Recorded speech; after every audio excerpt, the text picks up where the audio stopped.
We are not going to the amusement park. We are going to DMZ. We're heading for the 38th parallel, the border between North and South Korea. What does the DMZ stand for? Yes, Demilitarized Zone. The Korean War ended in 1953 with an armistice agreement between North Korea and the United States. No peace settlement was ever reached. The two sides are formally still at war. Your right-hand side in the wood, you On a see tourist the bus, two on a buildings. tour of the One DMZ, is greyish we're told white, it's not a and the theme other one park, is dark green that we can roof take tile. pictures heading The north, two but buildings not make south. An American soldier boards the bus to check our passports. The DMZ is a strip of land 2.5 miles wide that bisects the Korean peninsula.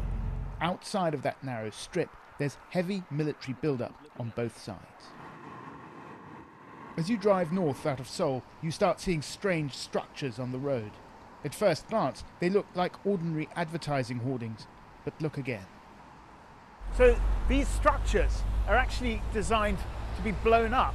In the case of an invasion, they dynamite it, cover the road in rubble and slow down the advancing tanks. They're known here colloquially as North Korea speed bumps.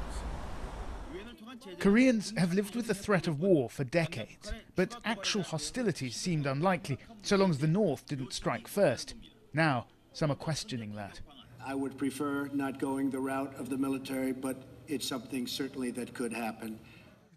Right in the middle of the DMZ is the border itself, where South Korean soldiers come face to face with troops from the North. See that building over there? There's a soldier on the steps. No recreational equipment. Green uniform. That's a North Korean soldier. They're not taking a photograph of that building to your left.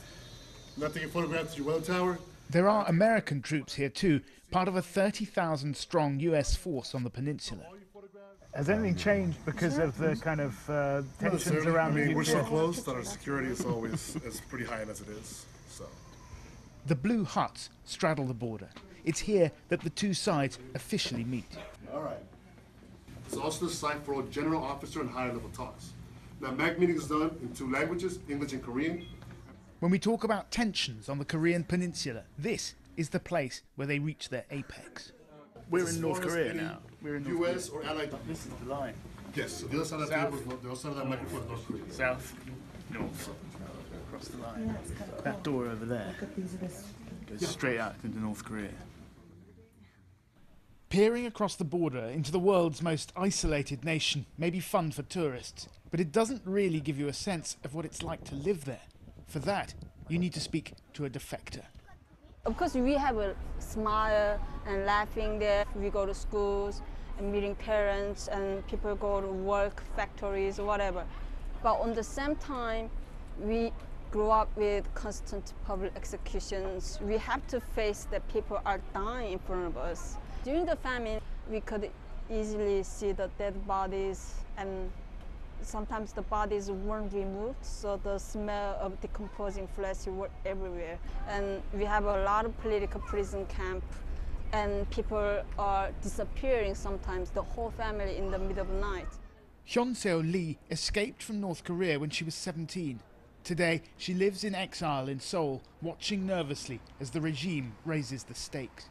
Everything Pyongyang does, she says, is aimed at one primary audience, the United States of America. Everywhere in school we go, there's a huge posters that we as students, we are killing Americans with our pen or knife or gun, whatever. So we learned that Americans are our primary enemies. So we thought Americans are not normal human beings, because in North Korea we don't have a word American. We never learned that. We only learned American bastards. This is only one word.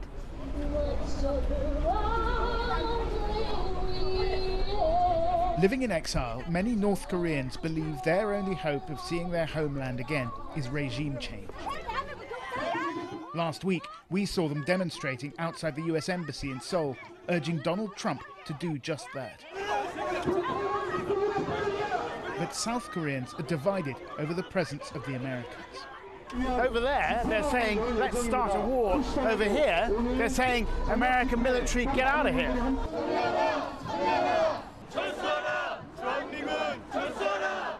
South Korea's current government has traditionally taken a more conciliatory approach towards the north.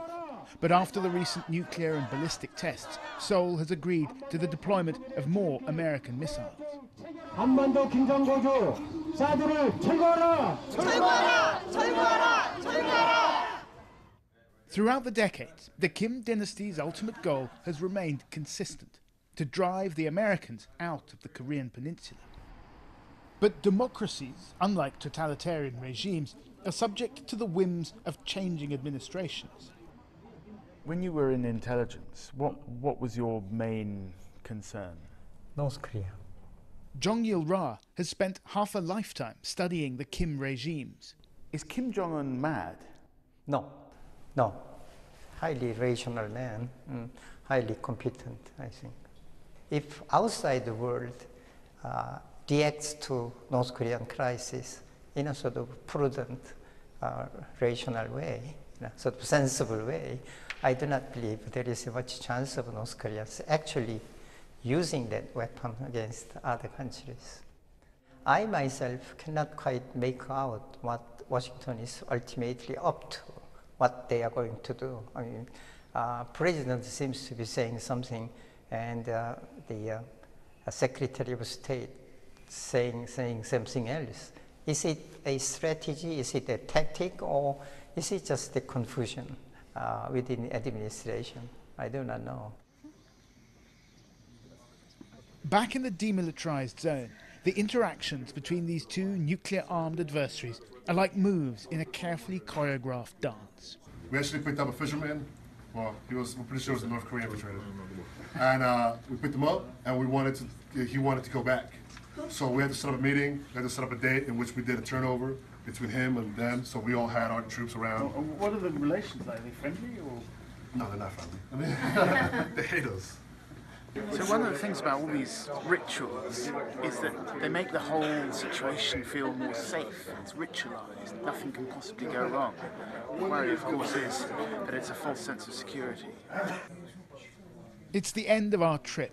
Time for the tourists to leave the DMZ in the care of the soldiers whose job it is to keep a precarious peace. In Seoul, the threat of nuclear annihilation has become part of the fabric of life. Most people believe it'll never happen. But are they being naive? This time is not I'm worried about North Korean dictator Kim Jong-un. What I'm worried about Donald Trump. Right now, Kim Jong-un, he's really scared about Trump, I believe, because he knows that he even can't predict about Trump. You know the regime's mentality. What would be their reaction, his reaction, if he was pressed, if he felt threatened?